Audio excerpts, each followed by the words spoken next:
好，大家好啊！歡迎收睇呢一集嘅賽馬篤史。OK，咁就開始之前呢，想同大家第一就推介下一集節目。OK，係贏跑嗰個啊，排位送飯啊，因為呢一集係幾好聽嘅，係啦。咁呢個係乜嘢呢？大家係見到呢個版面呢，其實係香港人波馬財經係咪？香港人的講經頻道，即係呢一個頻道啦嘅一個 Telegram 嘅 group，OK，免費嘅，咁大家係可以入嚟吹下水嘅。咁我喺嗰度 share 係啦。咁我點解會 share 條排位送飯落去咧？咁因為呢集真係幾好聽。個好聽位咧唔係咁啊，佢哋請咗波係馬主阿蘇生咁樣啦，咁啊過去講啦。咁好聽在唔係在於佢俾到啲乜嘢馬嘅 tips 啊，大家即係要買邊一隻啊咁樣，係咯。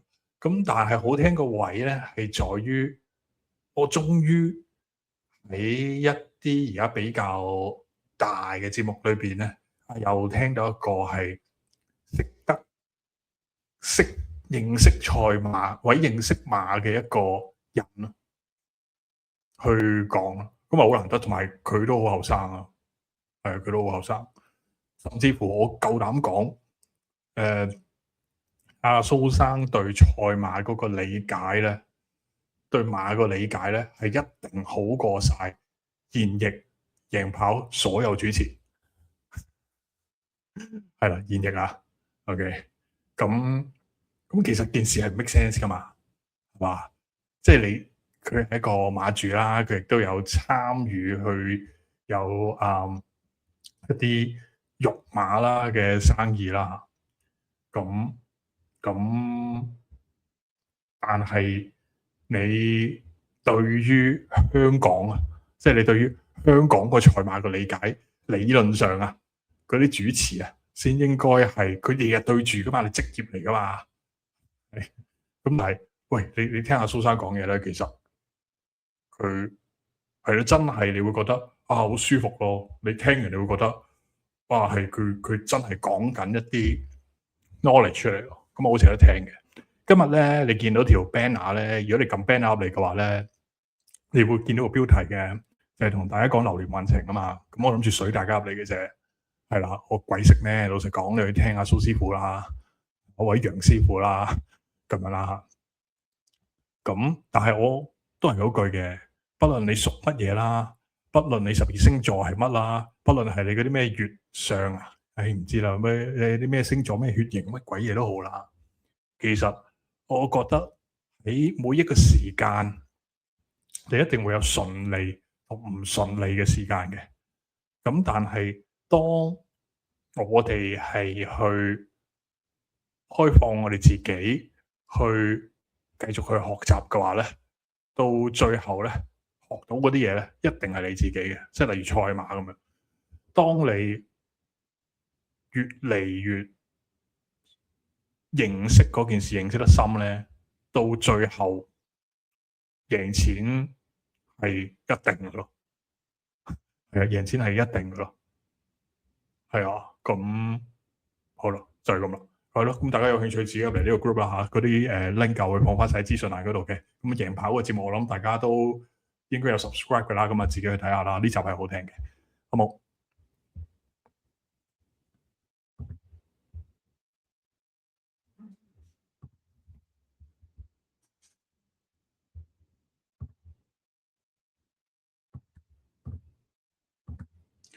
咁咧嚟到呢一期嘅賽事咯，係咪講上期嘅賽事先啦？咁上期賽事 OK 啦嚇，新年第一個賽馬日，幾開心嘅，係啦。咁啊幾條冷 Q 啦，都有份中啦。臨尾嗰條咧就中條，我自己中咗1蚊4用彩嘅，但係冇諗過咁好分嘅咁樣啦。咁因為臨場你放啊嘛，咁你係咯，咁好似又幾合理啊！嗰隻係咩啊？又係蘇生嗰隻團體嘛，唔記得咗添，死啦！撳翻佢先，同心同樂咯，因為全場得佢一隻放頭馬嘅啫嘛，係咪？做好自己係跟馬跑好啲噶嘛，所以做好自己冇理由去燒佢嘅，係啦，咁咪同心同樂未慢放咯。跟住做好自己，跟住佢咪第三四四咯，係咪？講到明㗎啦，三四仲有指定三四嗰啲㗎啦。咁綠野飛馳上一次贏維金主啫，咁我都係黑飛嚟嘅。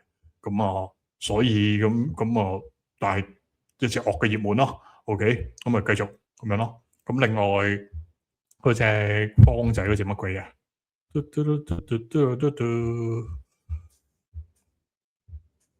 該咁快少少本人嘅，係已經冇個贏緊㗎啦。咁嗰啲冇嘢好講啦，係嘛？君子傳承嗰啲咯，但係嗰條唔中啊，嗰條係啊，冇諗過告東尼兩隻都搏。係咯，呢場咯，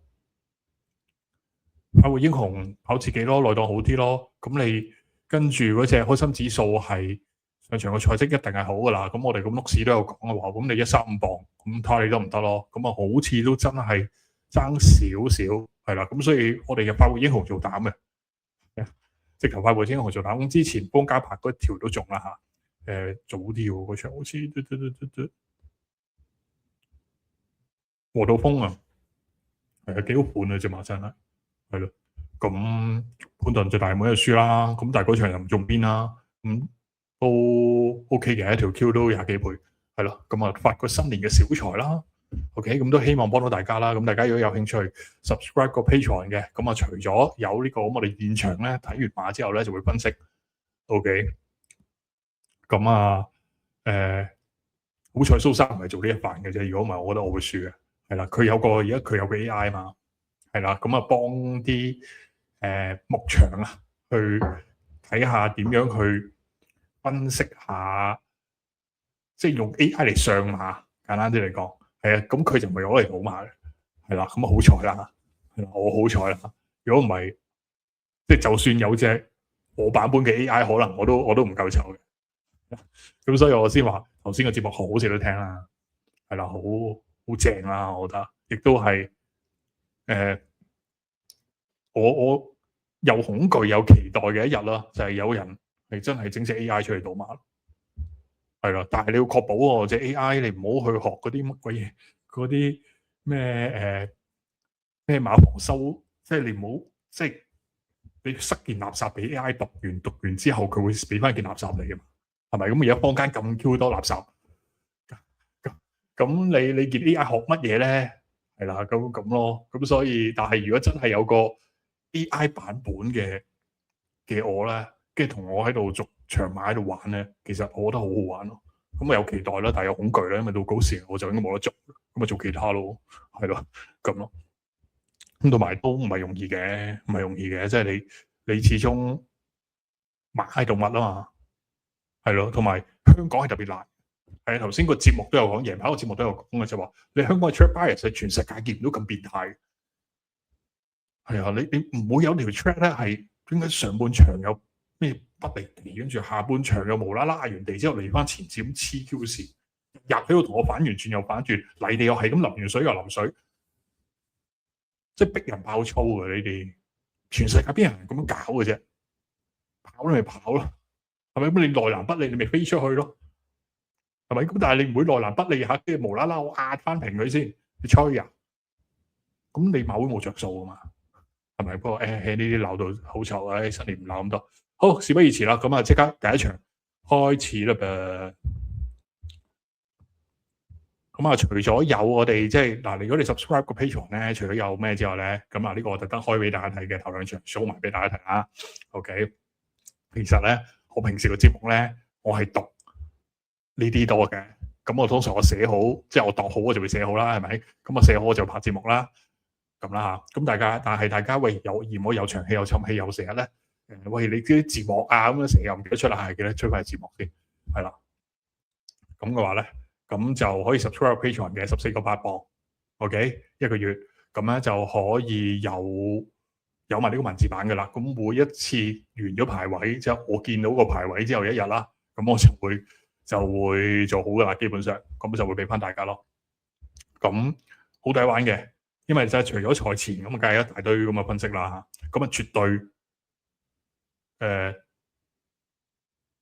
即係我覺得我對賽馬嘅認知比大家都認識嗰啲港馬佬咧，係啦，我會欣賞嘅港馬佬咧，不出5個啦，全香港係啦，名唔講啦。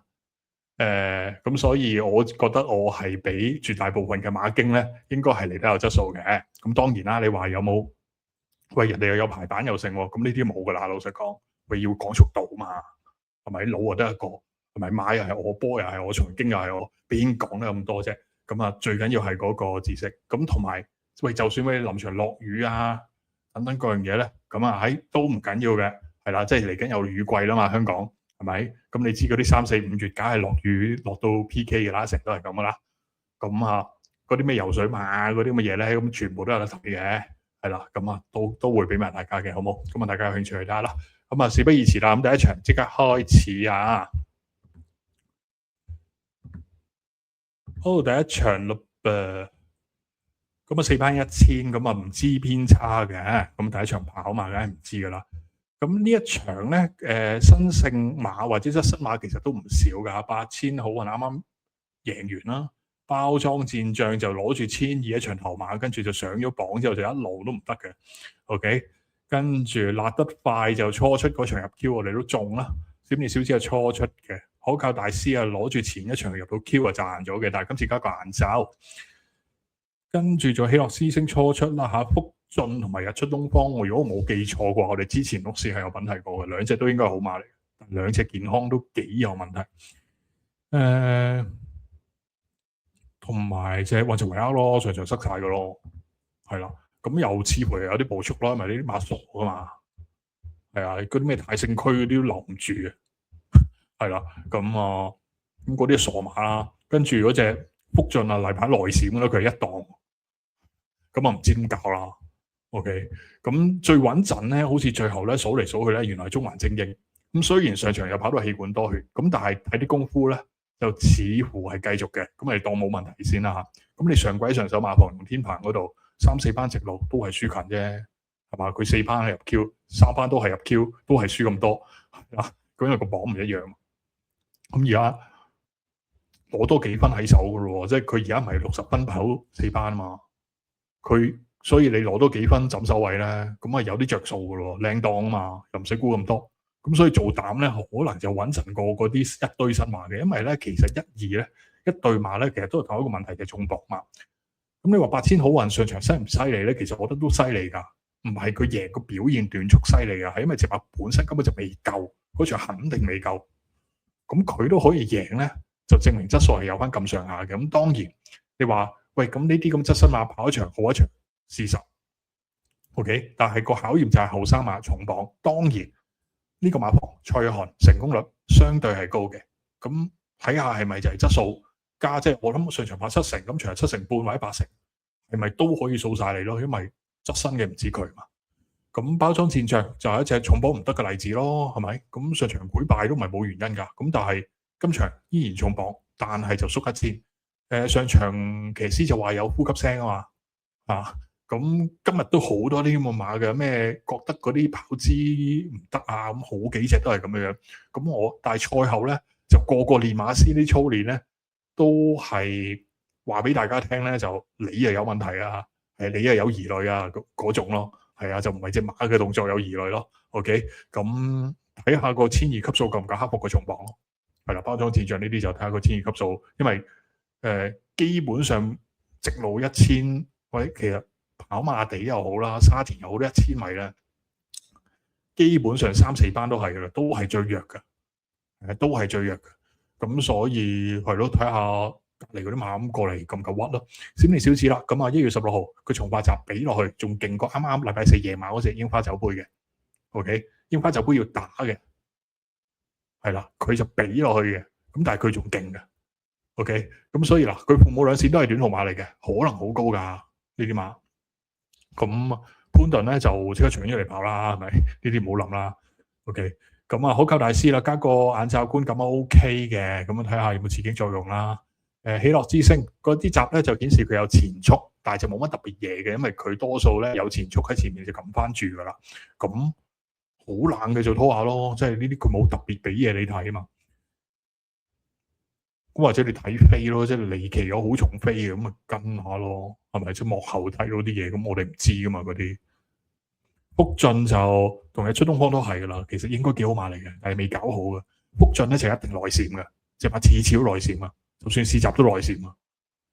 係啊，今次做一檔分鐘自己走咗入去，係啊，你就會見到嗰啲以前啊90年代嗰啲奇景啊，即係有隻馬零零丁丁啊跑去內欄噶嘛。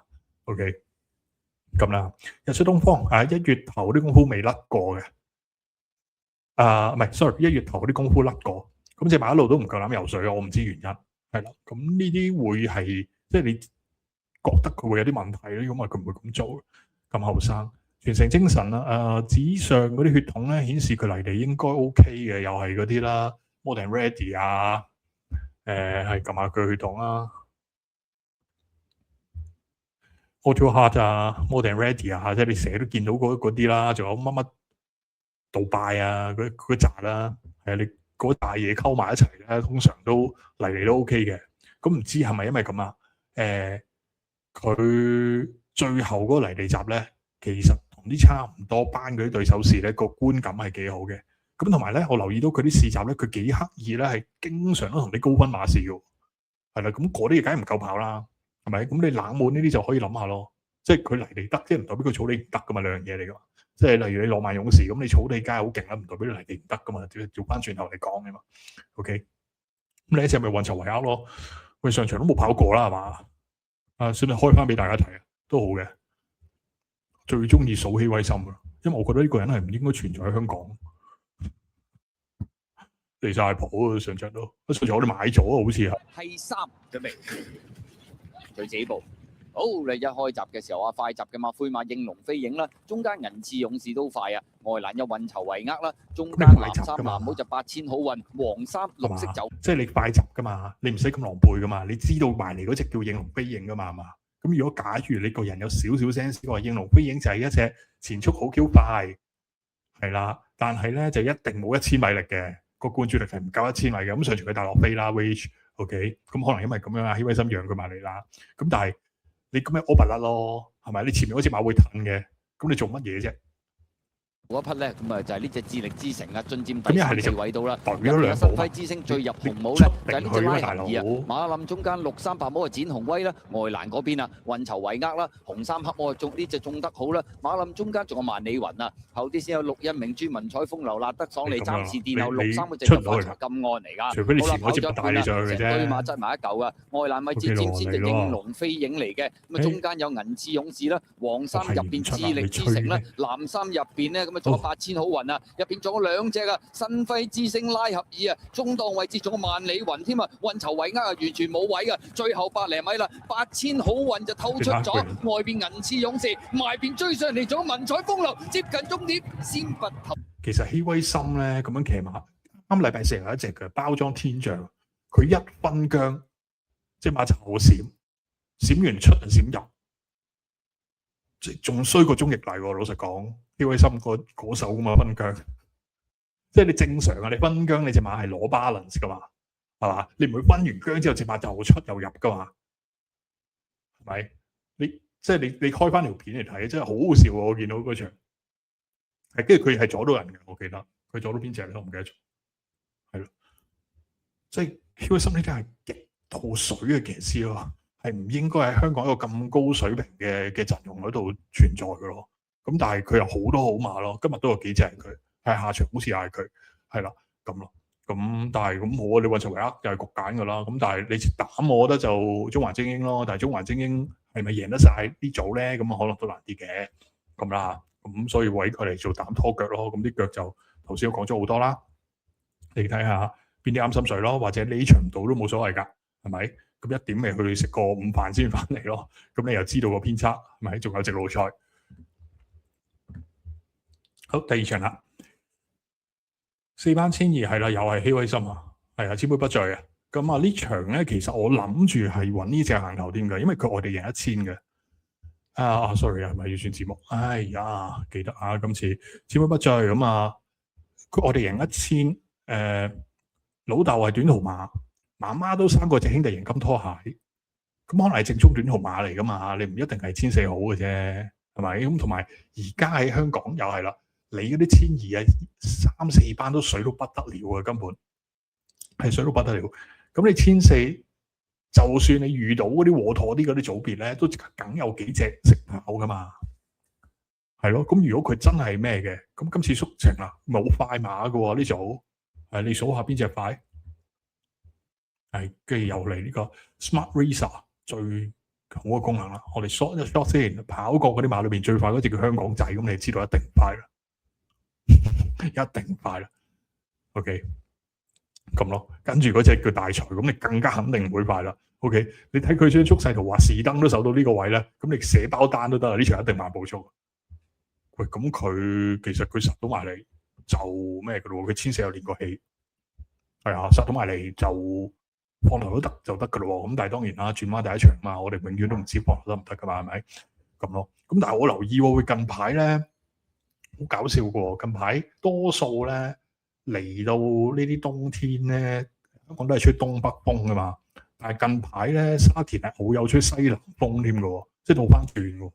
我唔知個氣候係發生啲咩事啦嚇，咁但係如果即係一個吹西南風調翻轉頭嚟吹咧，咁啊變翻嚟放頭嘅咯，就變咗夏天嗰啲馬嘅咯，係啊，嗰種咁嘅跑道模式嘅咯，咁咯，咁我預計千杯不最有啲賠率啦，咁啊要呢啲啦，係咯，希威森最好都係呢啲嘅啦，係咪？你當佢牌仔咯，係咪？見習生咯，咁呢啲放頭馬最啱佢嘅啦，你唔好諗咁多嘢啦，你懟上去走啦，係啊。你唔好扮大師傅啦，呢度咩姜嘅，即係見到個文。香港仔又係初出即刻贏，跟住重磅又係克服唔到啦。咁啊改變咗啲配備，睇下會唔會好啲。操練睇我覺得 OK，但係你永遠唔知係究竟個配備幫到幾多，跟住你重磅扣幾多噶嘛。即係呢啲嘢我哋係永遠唔知啊。係啊，就算我有個 database 喺度咧，都冇用嘅。即係我話三歲馬重磅，我因為睇咗嗰集贏馬啊嘛，楊俊就話三歲馬重磅多數得或者即得嗰啲啦。咁因為佢仲留咗個數據，佢仲留咗4歲，其實3、4歲理論上都係差唔多。總言之，你啲後生馬去到個重磅，今屆我哋見到好多咯，即係例如經典例子就係輕捷千里咯，係嘛？初出咁我都話嗰場應該要贏噶啦，跟住再出我就話喂135磅喎，咁你要小心呢樣嘢啦。咁啊結果就真係輸到唔知點解輸啦。跟住啦再出我跑3班60分跑3班輕磅，佢又贏咯。咁就係個磅咯，係咪？咁啊解釋到嗰件事咯。咁有陣時得就得，唔得就唔得噶啦，咁冇嘅。同埋香港仔都似係均速啲嗰啲馬，係咁呢種啊均速馬你擺去1200嗰度咧，佢又唔係千杯不醉個級數，係嘛？咁試登啦我哋贏1600，咁而家跑1200，咁咪好似上場咁咯，即係佢會追。佢上嚟賺啲追，但係就好難贏咯。呢啲馬頭馬你唔會諗呢啲咯。踏雪尋梅咁啊，上次外檔早段殺埋去，咁所以就望空啦。即係佢都有跟一隻馬，但係半遮檔啦，嗰啲叫 half cover 咯。幾好型格嘅呢啲馬，咁今次領檔你可以跟到馬跑嘅，係可以期待下進步嘅。咁另外就啲新馬啦，快樂共濟啲集騎得幾犀利，波櫻花酒杯啲集要開邊啊，亦都贏啦。有啲千二水嘛，佢有啲基本速度嘅喎。呢場快馬唔多咧，佢有機會跟到好位喎。係啊，跟住閃電冇事啦。嗱，呢一隻咧對上2次都係14檔嘅，係啦，我冇記錯嘅話。咁啊，埋門安排咧有一課咧就係3隻馬拍條，佢走中間嘅，佢俾人夾住嚟跑。咁佢又幾好細喎，係咯，睇唔睇到嘅咧？唔記得咗添。Smart Racer 呢個睇唔睇到啊？係，總言之，大家可以睇翻嗰一課啦。嗰個拍條啦，咁嗱排位檔位大幅內移啦，佢內檔咧，佢係玩咗3次啊嘛喺香港，一次係3檔定4檔咧，2次係14檔啊嘛，佢靚檔嗰次佢係咬到好位嘅，咁今次靚檔佢係咪可以咬到好位嘅咧？喂，今次可能跑個位嘅啫，你冇步速噶嘛呢場，咁所以先搏千杯不醉啫嘛，咁你通常呢啲冇步速弱組，你跑啱個位就有噶啦。係咯，咁呢啲可能係冷門喎，佢連續咁樣輸。另外一隻咪花鼓猴王咯，其實前一季佢3班草嚟到最，大家去望下喎。又係唔同大家睇嗰場啦，遠古年前一季嘅。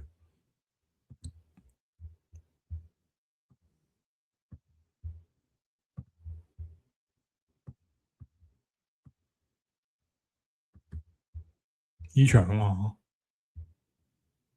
係啊，佢沿途走位係咁樣嘅喎，仲要喎，你睇下嗰個步速喎，尾兩段係咁樣嘅喎，即係佢頭一段係24.51，跟住尾兩段快嘅喎，咁佢追得勁嘅喎，咁肯定呢馬草地都識跑啦，即係話係啊，咁喂呢組唔係勁啦，可能計班底，我成日都笑啊，有個之前唔知聽邊個節目啦，有個講馬騮農場話咩智勝攻略啊，班底最高喎，你平均身高都班底最高，咁即係班底最高唔係咁樣用啦，嗬？OK，識唔識中文啊，大佬？係咯，花果後啊，即係班底最高啦，係嘛？60幾分，識得咁樣追嘅喎，追包裝天將喎，大佬係嘛？呢種冇馬係咁樣嘅班底過嚟同佢跑啦，咁有機會可以拖埋咯。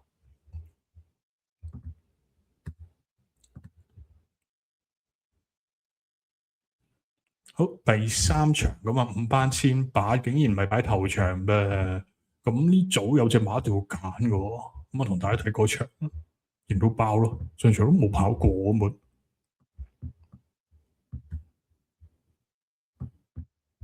嗱，上場1月18號啊嘛，內蘭不離地啦，大家都記得㗎啦，而家呢個係嘛？咁我同大家睇呢場。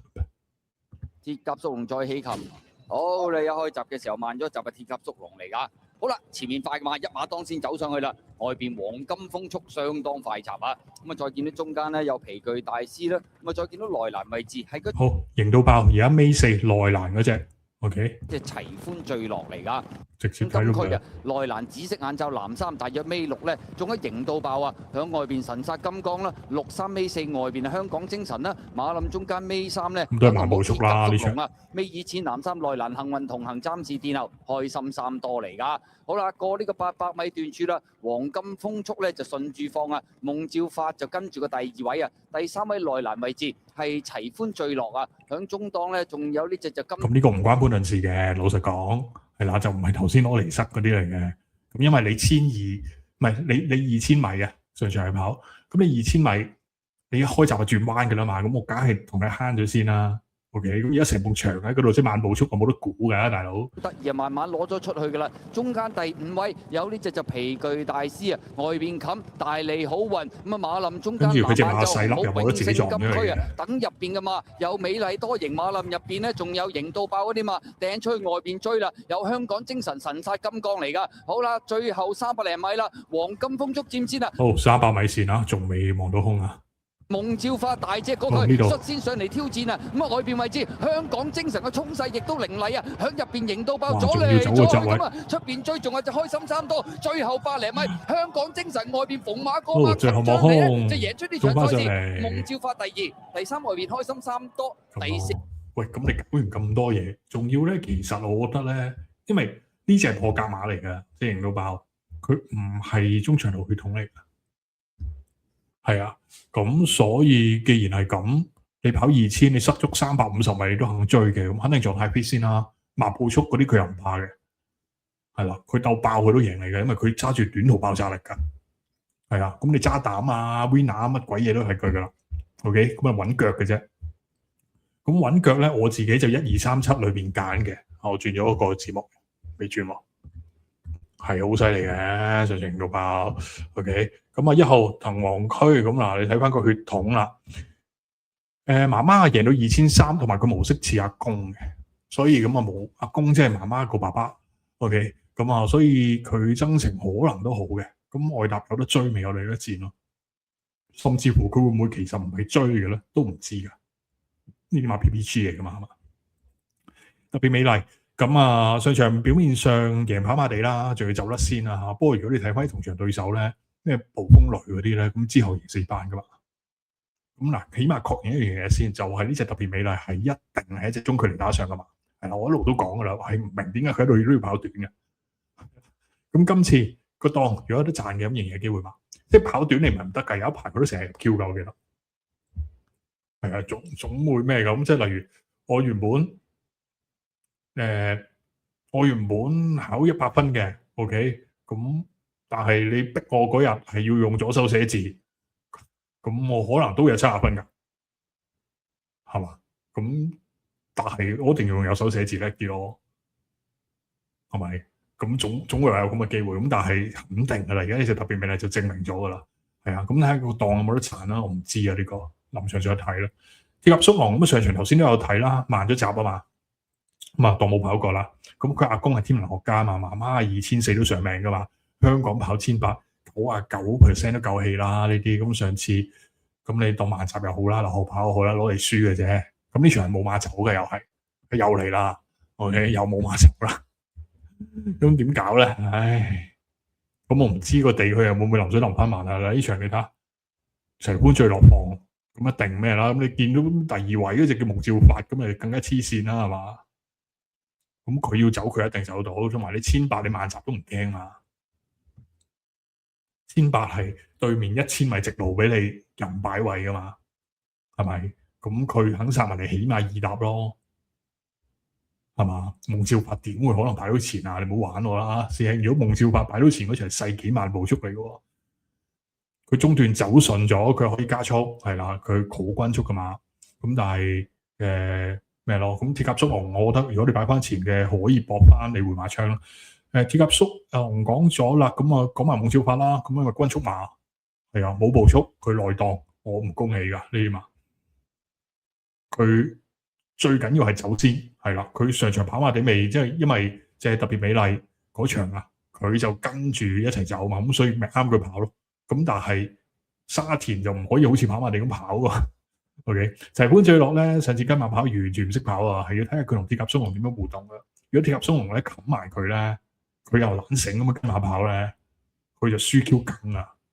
係啊，另一隻想搏咧神殺金剛，上次就係咯，騎師話動作有疑慮嘛，咁我淨係對個騎師啲心意有啲疑慮嘅啫，啲賽前個集比落去勁好走勢嘅啫嘛。係啊，咁你話？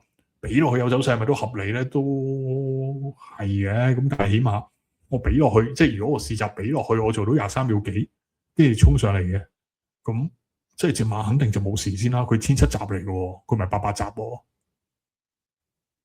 係咯，你如果隻馬有事嘅，你唔會跑完17米，跟住仲有力咁樣追噶嘛？係嘛？咁咯。獅子其實都開始穩定期㗎啦，但係隻馬我覺得爆發力咧係唔係好強。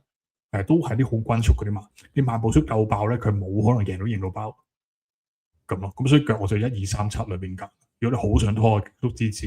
咁因為近排都真係穩定咗，咁但係佢唔係冷門啊嘛，咁所以呢啲就我覺得我寧可擺低。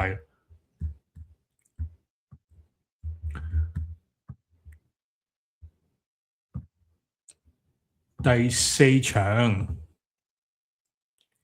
咁啊呢場咧就係嗰啲高班1000啊，咁你睇下個偏差先啦吓。咁但係無論任何偏差都好咧，其實我都係諗到2、3、4、5嘅啫。OK，咁你顏色之王啊上場又係塞到冇譜噶啦。OK，咁呢場嗰場係星際快車大勝3個馬位嘅。咁我哋睇下嗰場咧，因為星際快車同埋顏色之王呢場都應該係爭標分子嚟嘅。咁啊睇睇嗰場啦。OK，咁1000米又容易睇係咪？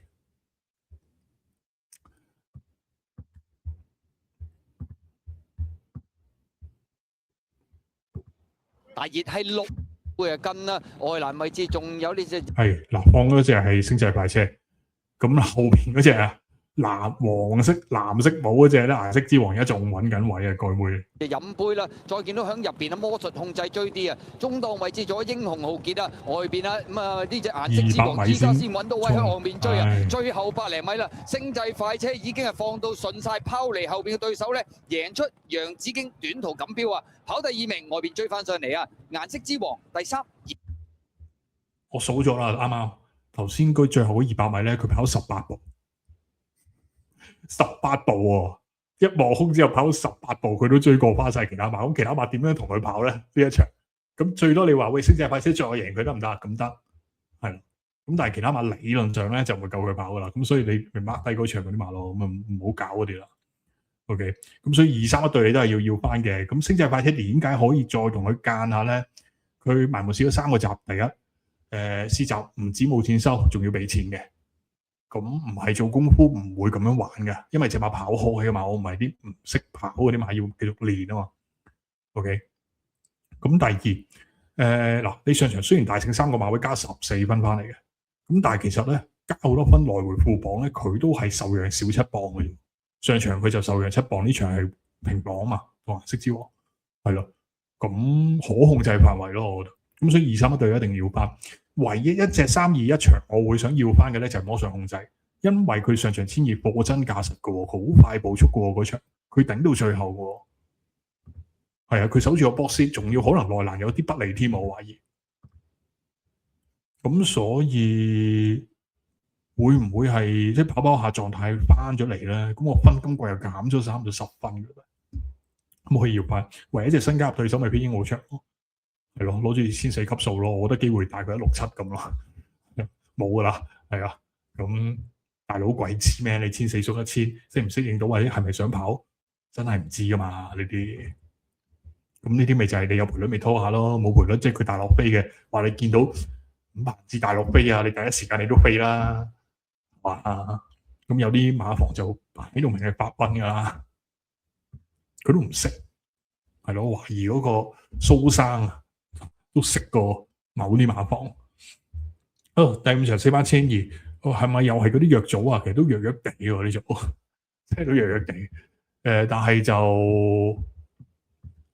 又唔記得轉字幕添，係啦。不過頭先咁簡單，2、3、4、5啫，係咪？咁你都唔使搞啲咩啦。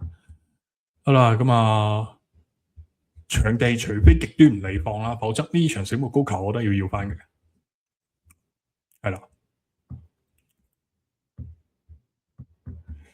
咁佢上場啦，佢放頭啦，佢輸俾隻嗰隻叫乜鬼啊？沈集成嗰隻，我哋中喎嗰場，點解我哋會唔記得嘅？記馬名真係越嚟越差，係逍遙人生咯，係咯，賢者威風再出都有啦，係咪？咁所以你醒目高球，我覺得上場就叫證實咗你1-3磅叫孭斗咯，係啦，叫孭斗咯。咁當係咁樣嘅時候，我今次2檔啊嘛，起碼我唔使殺埋佢先啦。呢組馬有幾多馬？老實講，咁所以跟住你剩翻嗰啲咧，全部都係堆嘅，咩川河石區啊、創寶區啊、海鑽石啊咁樣，全部都係追嘅。咁所以佢又冇乜壓力。咁所以除咗場地以外啦，都係嗰句，如果你場地你係要刮爛咗個內欄嘅，我真係吹你唔脹啊，大佬啊！咁咯，咁你臨場睇下啦，呢啲我冇得而家同你講定噶啦，你亦都唔好早飛買定。我係強烈反對任何人買早飛嘅，除咗有多寶嗰啲賽事之外，或者我買孖寶係想攞賠率嘅啫，係咪？啲落飛檔係唔會買孖寶嘅，因為冇回購。OK， 咁咯，明唔明啊？咁所以就是這樣啦。咁唔好臨場，唔好買咩過關啊，唔好買咩早飛添啊。梗係臨場睇完個偏差你先好玩啦，大佬。係啊，嫌錢多咩？嫌錢多可以俾啲我啊。咁要追嗰啲咪247嗰啲咯，好正路啊呢啲嘛。川河石區前一場3班賺啲跑線都追，咁追細佢嗰場唔夠自滿同行，但係同健康快車差唔多。OK， 所以一陣間嗰隻健康快車咧，我寫包單佢贏唔到。係啊。即係如果佢都贏到嘅話，咁就真係好水咯。要而家嗰啲3班，係啊。咁但係呢組係4班啊嘛，川河石區。咁如果場地好嚟追，你擺呢組可能夠用咯。創寶區上場0125，當日都幾利貼爛嘅。佢2踏直路又要揾位，佢撐啲追到咧，其實個表現都算好。今次外檔咧，如果有得跑咧，你係要兼顧下嘅。第一隻咪隻海鑽石咯，其實都幾生噶隻馬，咁上場又唔係完全冇走勢嗰啲咯，咁同埋佢對手勁啊嘛，即係嗰啲咩騎兵啊嗰隻，你睇到嗰啲馬名，你覺得佢仲有得上啊嘛？勇者為王啊，幸運騎兵啊呢堆馬，係咯，咁佢會進步啊嘛，同埋佢生嘅意思就係佢未夠啦，係咪？咁即係佢有進步嘅空間啦。咁你唔知佢進步成點噶嘛？咁臨場要睇下個行圈啊，等等各樣嘢睇下，再判斷下咯。環球英雄啦，上場唔知點解大外檔照落飛嘅。OK， 嗱，我判呢隻馬咧，每一次跑馬地我都會講同一句噶，長身馬攞平衡好，所以跑馬地一定冇嘅，係啦，大家應該聽我講過好多次噶啦，係咪？咁但係啦，平衡好嘅馬咧，其實調翻轉頭嚟講嘅，我內檔係有着數嘅，內檔攞平衡係容易啲嘅。今次佢係特登搞黃牌報1200嘅，上次你唔知大外檔都離奇落飛，我都唔知佢做乜，係啊。咁但係冷腳其實你可以諗呢啲咯。佢上次好似落飛落到飛燈添㗎，癲㗎，係啊。但係好似我哋冇睬佢，係啦。咁啊，社長犀利啊，係幾有叫座力啊！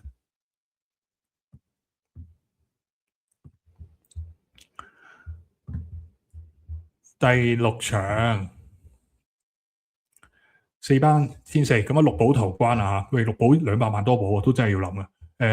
唔使驚亂㗎，亂你包多幾隻，因為之後嘉應高升嗰啲你都係行頭㗎啦，都係單膽㗎啦，係咪？咁所以你係唔介意喺某啲關嗰度揀多幾隻嘅。咁呢一場咧，我唔知榮利雙收會唔會大熱門，但係榮利雙收咧上場贏馬嗰個段速水準同埋對手睇落都係一般嘅。OK， 對手就係進浩星嗰堆啦，冇記錯嘛。係啦，進浩星嗰啲啦，咁唔係勁嘅4班1400咯。跟住啦，同日嘅4班1400比較下，個段速好明顯係幸運奇兵嗰組好啲嘅，而幸運奇兵係一隻初上1400嘅馬。嘅咁當然㗎啦，呢隻應該都超班㗎啦，係啦。但係如果你淨係交到嗰啲海王咁樣嘅段速水準，你點樣說服我哋加咗磅之後贏得咧？係啦，就係嗰個問題啦。咁啊，所以呢一場我會大膽係攻擊佢嘅。另一隻就鬆啲，係啦，所以純粹都係怕大家以為佢嚟緊嘅啫。因為嗱，你上場跑1650，第一就係跑馬地1650已經係好水噶啦。咁佢係賺晒嘅，賺咗條欄啊，咁樣嗰樣嘢。OK， 咁所以嗰日之後嗰啲哥倫布咧，我係攻擊嘅，就係嗰日咁樣你黐住條欄都冇，咁你就食屎啦。之後就 OK， 咁結果都成功啦。咁加埋一路，所以就唔要㗎啦呢兩隻。咁翻嚟有咩要翻咧？嗱，有形量頭先見到啦。佢咪就係隻騎兵嗰組嘛，幸運騎兵嗰組嘛，咁即係佢靚段速啦，咁潘頓揀佢啦，同埋上場都犀利嘅喎，我哋想睇騎兵嗰組喎，其實反而係啊，就唔睇榮利雙收嗰組喎，因為佢沿途3條望空嘅喎。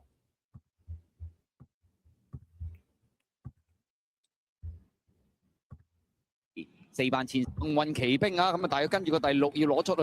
嗱，你睇下沿途3搭望空嗰隻咯。一路都係3落望空㗎。㗎啦，內欄嗰邊有年年好運，後呢個馬匹咧先見到嘅揈出外邊嘅威力非凡，馬林中間咧仲有日日獎㗎，再後邊先有醒目先驅啊！好啦，最後當然啦，嗰日應該外搭都好嘅。如果問你隻幸運騎兵冇贏得咁輕鬆嘅，榮利雙收嗰啲冇贏得咁輕鬆嘅 ，OK。咁所以你話你話條跑線係冇問題嘅，咁但係咧，咁你沿途3條望空都係揦嘢㗎，話。前面王者有利就佔先嘅，外邊咧幸運騎兵就中外檔一鼓作氣冚上嚟㗎，有少少壓入去啊，有形量喺。嗱，呢度壓到似有形量㗎嘛。中檔後多層啊嘛，出邊上咗少少係海王嚟嘅喎，最後100零米啦，幸運騎兵一截落去，後嚟後邊對手咧爭情贏馬，跑第2名係有形量，第3名咧佢拉緊咗個距離喎。咁我覺得喂，隻有形量應該係幾唔錯喎，即係佢肯反追翻人哋啊嘛，佢係劣勢，再要俾人哋壓一壓之後，佢再肯反追佢，咁呢啲係隻馬呢個階段有啲鬥心咯，咁所以我會揀佢咯。咁九九為君就上場潘秀依又話啲動作有啲疑慮啊嘛，咁埋門試閘我就擔心潘秀依多啲啦，因為嗰啲試閘又係嘅，因為要合格啊嘛，咁俾落去啦，咁俾落去有嘅喎。係啦，咁所以我都係擔心潘秀依多啲嘅。OK， 咁計馬其實呢4班幾時都有機會㗎啦。咁你睇下幾時就撞啱個形勢啫嘛。佢呢啲就係啦，嗰啲4班1400撞形勢咯。咁你睇今日貼欄有冇着數咯？佢內檔啊嘛。係啦，咁3寫都要啦。跟住啦，啲古怪啲嗰啲馬嘞噃，逐隻講啦。幸運威龍咁大隻馬，佢1300幾磅。係啊，第一個 run 佢跑1400，但係3歲馬。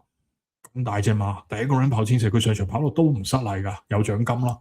跑完一個 run 再重都10磅，再彈閘當然唔係差嘅個彈閘，當然都未十足。但係佢咁大隻馬，你理論上你就會諗佢會進步啲㗎嘛。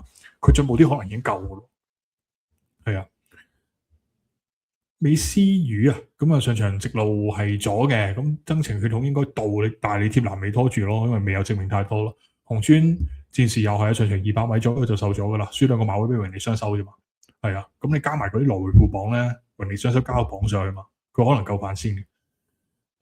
天虹貓上場表現都幾失望，同埋佢阿公係Redwood，即係紅杉木，咁所以咧佢跑完1600之後再縮翻1400，佢未必係好事嚟嘅呢隻馬。我有啲驚啫，紅菜啊！上次就何澤堯第2式咯，係啊，全程試探望空咯，未後當冇跑過咯，咁啊，即係呢場又要追咯。城市威風加一個星期嚟跑，咁啊增程1400應該都啱嘅，但係個問題就係啦，1200同1400一個級數究竟爭幾遠咧？唔知係啦，咁但係當然啦，你咁樣匆匆嚟跑呢場係應該去放頭，如果你放嘅，你都係要留意住嘅，咁咯。係啦，咁綠寶呢度真係唔好介意就包多幾隻，係啦，咁你寧願之後嗰啲慳翻啲注碼，之後好多場次係可以慳注碼，係啦，但係當然不包括第7場，第7場都係4班千四，咁你預咗都係要包噶啦，咁唔使驚，咪咧嗱，唔知都靈冠星會唔會係熱門啦，咁但係有嚟啦，3歲馬第一次135磅係嘛，我成日都話嘅，咁呢啲一係得梗係唔得啦，咁但係通常係唔得得多得噶嘛 ，OK。咁難度係數唔低咯，我只能咁講。同埋咧，我哋想睇上一場，其實上一場咧有隻馬叫精彩同佢同場啊，精彩都慘得幾緊要嘅。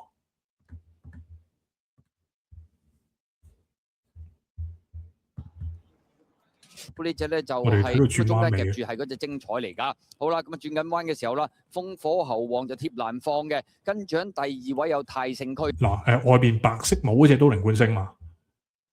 粉紅色衫嗰隻係元好運嘛，跟住啦，夾住嗰隻係精彩嘛。內欄第3，幸運愉快啊！粉呢度俾人第4威武年代啦，埋邊南晏晝第5有金運來啊，出邊係喬峰啦，咁啊見到人人有餘要攞出去啦，馬林中間等緊位有海船幸運啊，揈出去外邊追嘅話有都靈。OK， 咁你留意啦，咁嗰條跑線係好嘅，應該都靈冠星係跑啱嘅。OK，咁但係嗱你留意下咯，精彩而家呢個位嘛。係最尾嗰隻嘛，冠星最出係元好運嚟㗎。好啦，最後直路啦，烽火猴王佔先咗，大約有半個身位嘅埋邊，幸運愉快追緊上嚟，中間有威武年代金運來，出邊係人人有餘，外邊位置咧仲有呢隻都靈冠星最出嚟元好運啊，最後100零米啦，透出嘅埋威武年代鬥緊埋邊幸運愉快，呢個時候都靈冠星外邊插聲上緊嚟，接近終點，都靈冠星外邊冚過晒，跑第2名威武年代，第3名咧。係咯，我唔記得上場有冇落飛咧，好似 Smart Race 有講，等我先。哦，冇嘅，係咁，但係佢呢場咁樣計咧，如果你都靈冠星有咩3長2短咧，咁隻精彩就應該可以反先佢喎。咁但係當然啦，咁你反先咗一隻就唔代表你贏噶嘛，係咪？綠寶要隻 winner 啊嘛。咁有冇其他嘢可以威脅咧？馬寶寶得唔得咧？除非大你一檔咯。咁但係你1200頭馬仲要係贏亨記啫嘛。咁而家個級數我都有啲距離喎。反而你亨記咧，隻血統咧就一定係要再增程。係啦，我睇下佢幾時跑埋第160。係啦，咁1400暫時都唔跟住。或者你好多注嘅，你咪跟下佢咯。係啦，上次右手足中綠寶嗰次都收4蚊，都8萬幾啦。係咯，咁你好多注你唔爆爆，因為你有家燕高升喺度嘛，你唔使驚嗰隻。愛先鋒，咁我諗呢隻馬玩平分嘅。OK， 上季50分，沙田1400一換一叫，咁對上4場跑馬地1650，上場仲離譜，去埋泥地。OK， 1200，咁啊，當然啦，佢1200佢泥地可能係得嘅，咁但係唔係1200咯，好戰王嘅仔嚟噶嘛。咁啊，終於減到49分啦。咁上季50分係一 win 一 Q 嘛，係咪？咁你外搭好追未嚟料咯，咁外搭唔好追嘅未喬峰咯，佢應該係要有遮擋嚟跑噶嘛，連續2場望空走噶咯，佢係啊。咁今次打王牌報1400執到2檔，咁貴福特咧係爆咗倉啊，係啊，佢有新馬要入倉啊，佢而家係爆咗，咁所以咧，咁你當然啦，你馬主你冇得咁樣噶嘛，你大佬你咩都冇嗰時，當年20幾隻馬嗰陣時候來頭係嘛？未交代我就請你走咁樣都唔啱理數噶嘛，咁所以咧而家貴福特咧你係可以預計佢有一批馬仲要係特別係嗰堆咧有戰鬥力，但是冇乜分喺手嗰堆馬咧，嗱臨都要搏㗎啦，係啊，交代跟住就換馬，咁但係交唔交代到唔知，係啦，利內檔嘅就提升個評級咯。咁我所以7、8博愛先鋒、喬峰要翻嘅，另一隻可能要諗嘅爭王係啦，次1200我都講㗎啦，要爭情嘅呢隻馬，當然啦1400都未必夠後嘅，咁但係有賠率你要咗先咯，就係咁嘅啫。OK， 咁所以咧，但係你攻擊到嗰啲1、2、3咧，我覺得都已經可以限制咗個範圍咯。咁你6、7、8、12咪搞掂佢咯。再唔係你要多一隻嘅，要埋東寧冠星咯，要埋亨企咯，你搏佢開唔到啫嘛。啊，亨企你可以搏佢開到嘅，應該係冷門嚟嘅。係咯，下場冇嘢好講。係。下場唯一一樣嘢想講嘅咧，就係隻嘉應高升啊，1400得唔得？呢個唔使討論㗎啦。上次即係上年都證明咗啦。係啊，但係咧，我想講咧，其實隻馬最犀利嘅位喺邊度咧？媽媽 Miss Mo 係贏到2050，OK， 即係你遺傳到少少長力嘅話咧，佢應該都唔係1200馬嚟。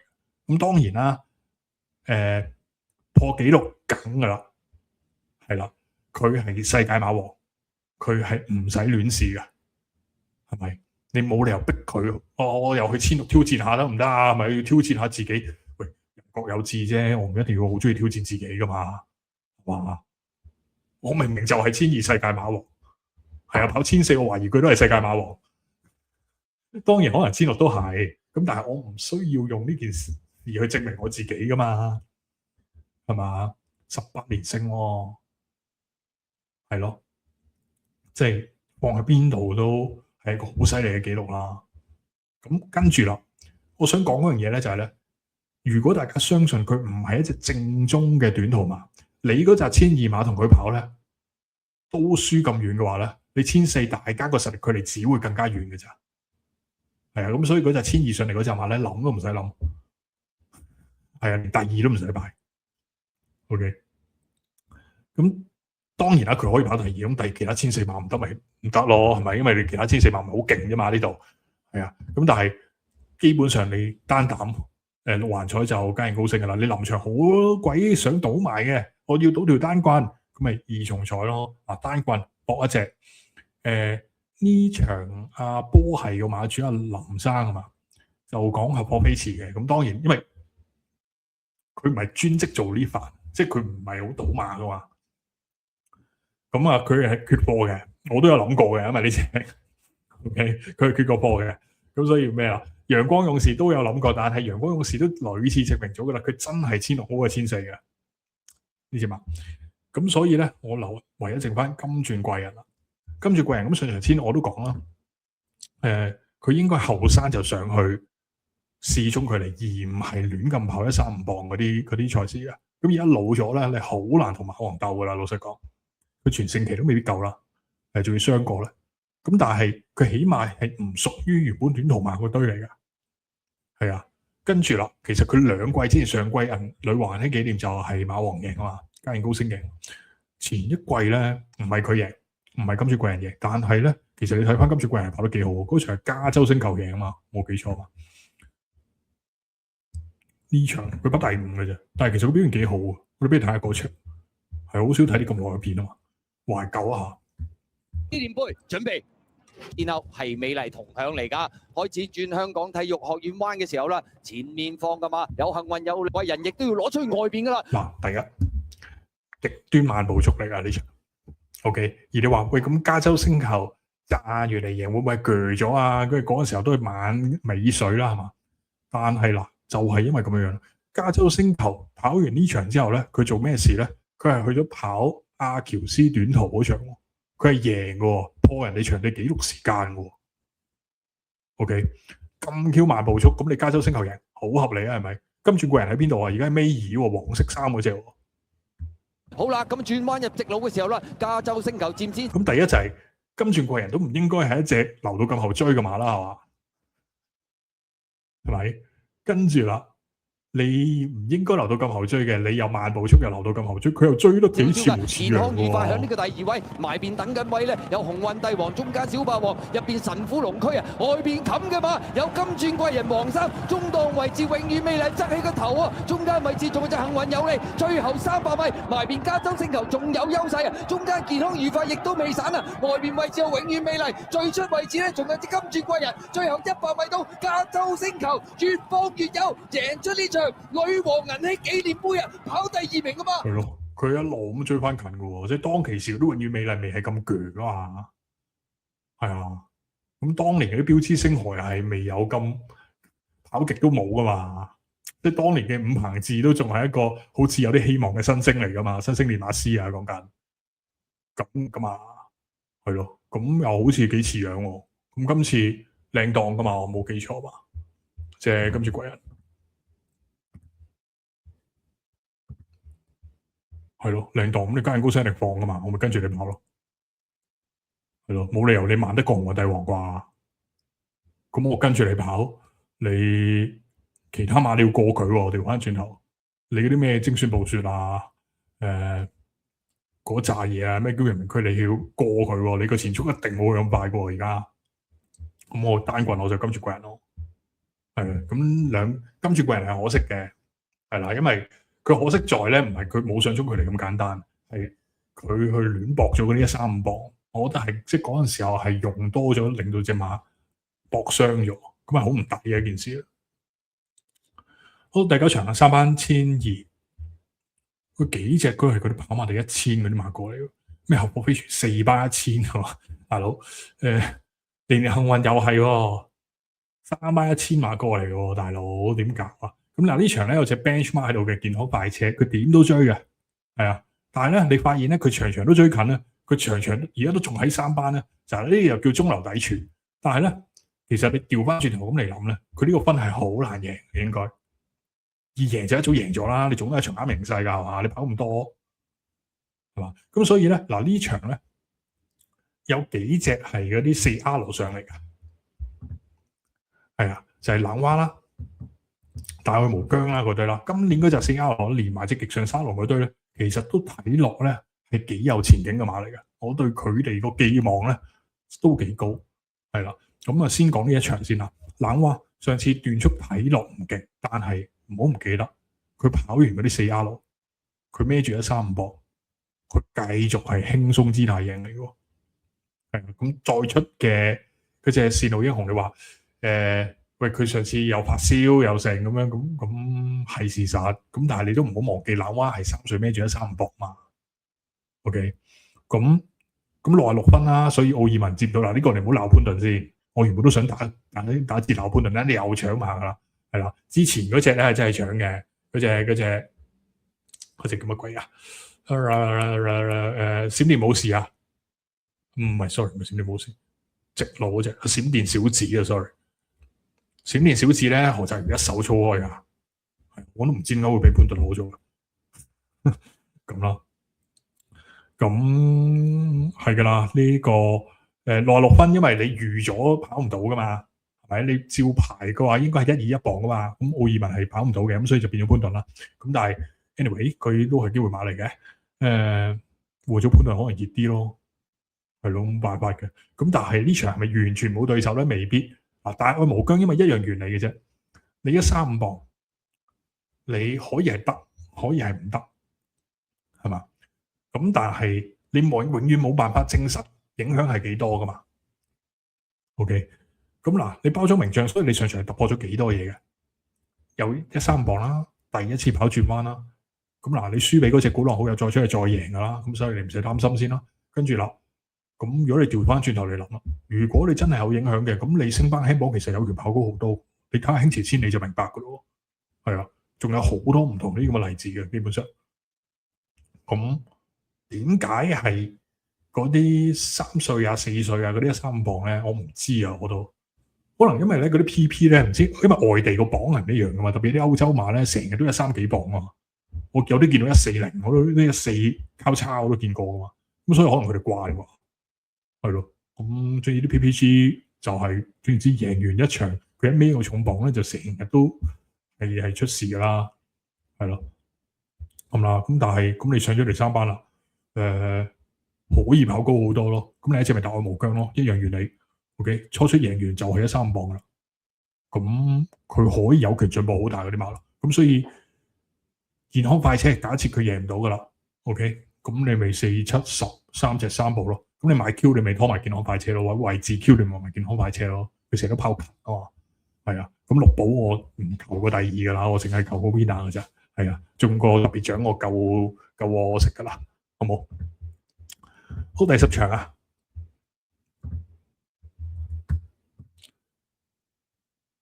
，3班1600。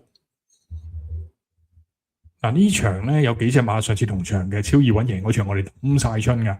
OK， 因為我哋冇買個 win， 係啊，哇點知24倍咁鬼好分，咁我哋睇呢場。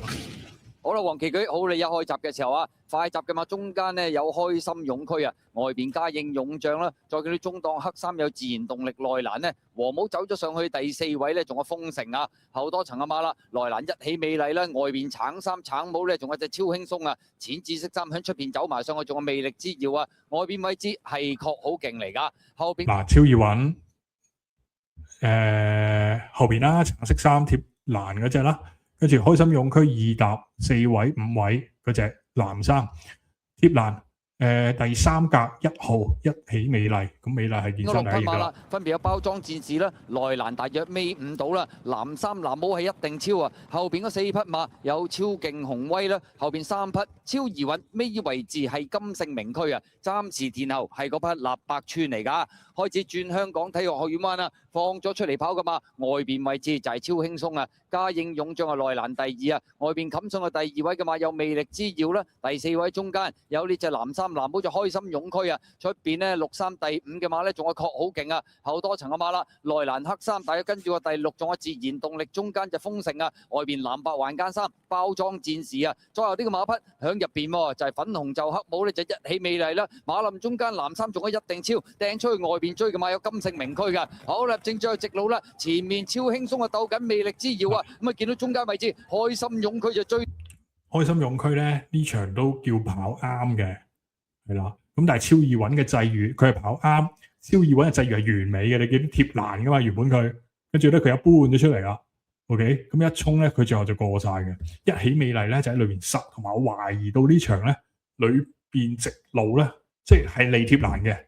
冇肯定係你貼欄嘅，但係最貼欄嗰度咧，直路咧可能係麻麻地嘅。上嚟啦，響外邊上嘅馬仲有確好勁啦，入邊位置仲有一起美麗啊，後多層嘅馬就超易穩嚟㗎，最後200米到魅力之耀佔先啊，開心勇區冚咗上嚟啊，咁啊埋邊位置仲有一起美麗，外邊追嘅馬仲係隻超易穩，最後100零米開心勇區鬥緊魅力之耀嘅時候，超易穩一陣風響外邊過晒，超易穩贏啊，跑第2。咁啊，超易穩就贏咗啦。OK，咁所以，但係呢場超易穩就外檔嘛。有冇咁完美嘅際遇咧？上次慳完又有位，係啦。咁呢個就係個 question，係啦，係冇人知嘅。OK，咁可能你要包住咯，兩隻都。咁開心勇區就係一隻好穩定嘅馬咯，係嘛？咁你上場都一齊跑啫。咁同埋都係嗰句啦，你覺唔覺得開心勇區好多分啊？如果唔係好多分嘅話，都係用晒佢噶啦，你唔好諗啦，係咪？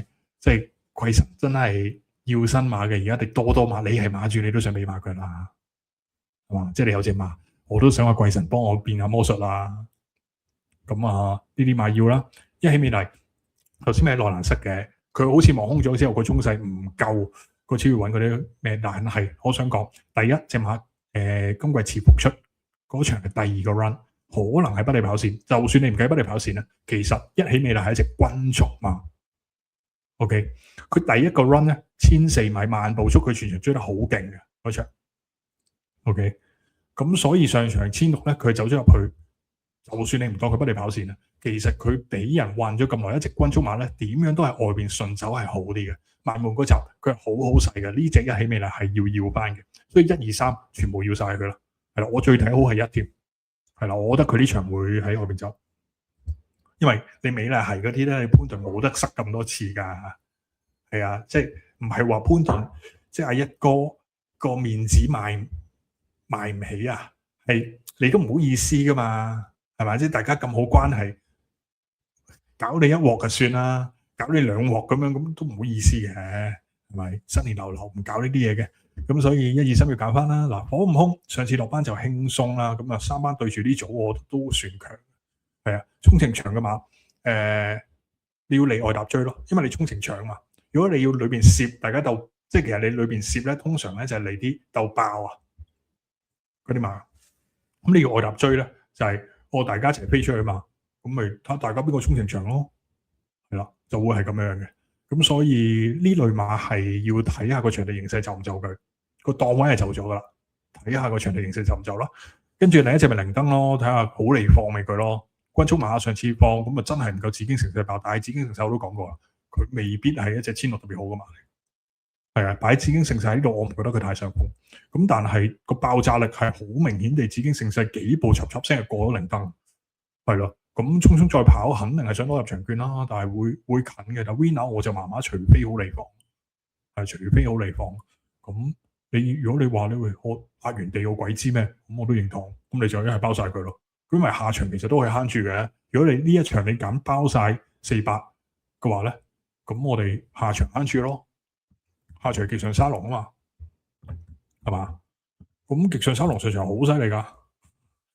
係啊，佢場4R，佢做1分21個34，快過同一4班7線。係啦，咁雖然你話佢頭場喎，咁但係喂人哋都134磅喎。係啊，咁你話你放喎，咁但係人哋咁你第一次跑1400-3歲買134磅放得急一樣贏啦，係嘛？點計都係勁㗎嘛。跟住啦，仲要嗱呢場有咩前置馬咧？人心星有機會前置啦，但係嗱再報咗禮拜3跑馬地啊，你唔知佢想唔想跑啊？分分鐘退出添，我懷疑。嘉應奇兵佢放得都唔會快啦，係嘛？跟住啦，神志唔會放啩，玩咩？跟住咪佢好勁嗰啲咯，係啊，唔係特別多放頭馬，同樣美麗嗰啲近排都唔快啦，係咯。咁既然係咁，喂，我全部都預讓我榜嘅呢堆，咁即係你人心星讓咁多磅，你敢唔敢同我燒先？正路你唔係打添，你根本讓尾，所以你唔會燒，係啦。咁我覺得今日第2隻單膽嚟嘅，係啦。咁你話呢組係咪冇其他實力馬都唔係？韋金主你上場如果唔係受咗有機會贏埋路嘅飛馳添，咁路嘅飛馳再出係有噶嘛？禮拜4係咯，咁依然會非常之近嘅。咁但係你要讓極上山落16磅喎，韋金主都唔係簡單噶，係咯。人心星就睇下你順唔順個心意咯。但係就算你覺得都搏嘅，咁但係你1400會唔會都短少少咧？會唔會當試閘咧？係啦，我唔知啊。神次就暫時有分差唔多啦。睇下麥文堅可以跑高幾多？係啦，麥文堅都真係犀利嘅，同埋搏位好狠啊。係啊，呢位年輕人係真心勁，真心勁。我都可惜香港係留佢唔住嘅，係啦。但係喂，如果佢嚟接，即係譬如潘頓退休啦，咁麥文堅過嚟做一哥咁得唔得？我覺得佢有呢個條件，係啦。但係當然我唔覺得香港留得佢住。香港好慘嘅，其實係啊，即係我哋往往就係我哋個賽馬環境其實唔錯嘅，賽馬個環境唔錯。個彩池夠大啦，地方便利啦 ，OK， 國際大都會啦，夠多錢啦，咁所以賽馬個環境其實係幾好㗎。對於騎師嚟講，我就係唔使舟車勞頓，唔使穿州過省，我應該好開心啦，係咪？咁但係我覺得我哋好多嘢都係咁咯，即係我哋某一啲嘅 management 做得真係好唔好，咁令到我哋原本有好多嘅優勢發揮唔到咯，我哋留唔到人才咯。即係啱啱未有單嘢嘅，未 Fred 嗰度咧未有Jace 啊嗰個演唱會啊，未話佢買飛買得唔好嘅人喺度笑嘅，跟住佢出咗個 Fred 嘅。喂，其實就咁睇嗰啲，即係啲人而家我冇得睇啦，咁大家知我唔喺香港啦。喂，其實你如果你睇翻佢個演唱會，佢嗰啲剪出嚟嗰啲片段啊，都唔係咩球王片啦，因為大家都剪咗好多啦，係咪？咁你冇得咁樣球王片噶嘛？喂，嗰啲咁樣嘅 performance 係你香港養佢唔到咋，唔係佢哋唔出色。係啊，你會唔會調翻轉頭嚟諗啊？係咯，咁所以其實好多嘢係個 management 問題嚟嘅。即係你香港賽馬，其實我覺得係咯。之前有莫雷拉嗰啲咁，又而家都應該永不落用噶啦，係咪？咁你又留翻嗰啲獸醫喺度，咁又唔知做乜。Anyway，好講到邊啊？潘獸醫嗰只啦，嘉應騎兵呢個分我諗1400可以近啊。要潘頓騎，我唔覺得會騎高過潘明輝幾多，係啦，未靠啲形勢咯。咁除非大力貼難前置嗰啲咯，否則我唔覺得要讓極順三郎綁佢夠贏喎。係咪風賽上次其實咧，佢大外檔都落後貼到難咧，佢仲要唔係最後一格咧，佢有啲好彩嘅，但係佢直路都前望空，咁肯追，咁你起碼確認之碼有戰鬥力先，係啦，咁咯，咁你唔知佢今次賺唔賺噶嘛？佢有戰鬥力，佢有機會噶啦，咁你係可以揀嘅你嘛。佢好勁就上次沿途三貼，就係我哋頭先睇嗰場，嗰場貼欄係賺，咁即係其實你沿途三貼都係蝕噶嘛，係咪？直路貼欄就衰啫。但係你轉彎嗰時冇三條啊，因為成日都唔好噶三條係。咁今次4檔你睇下際遇會冇啲咯，又換咗個人，係咯。咁如果你分唔到，即係1、2、5、6、7、12咧，你唔係好分到高低嘅話咧，咁你索性一直球算啦，係咪？你真係過到嚟呢度嘅，跟住你計下個彩池，喂，我有大概可能係嗰條飛5萬蚊嘅，咁你咪攞翻2萬出嚟做套戥咯，最好回購啲。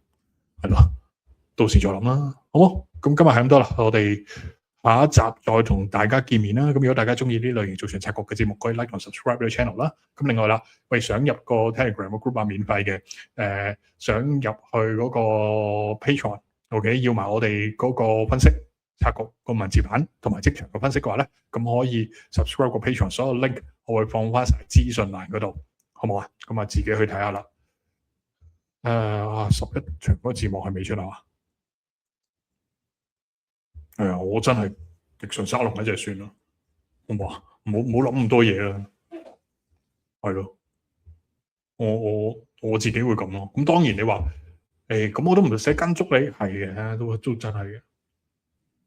我唔建議大家跟足我，咁冇理由噶嘛，係咪？你跟足我，即係你可以以呢個做藍本，係咪？參考。但係你可以自己加減噶嘛，係咪？咁唔使中啊一齊中，咁啊分咗錢，係咪？唔中嗰時一齊唔中啊一齊輸錢，咁啊更加冇人。咁樣咯，好嘛？咁就係啦，今日係咁多啦。咁啊，希望大家都可以繼續發個新年財啦。我哋下一集再同大家見面，拜拜。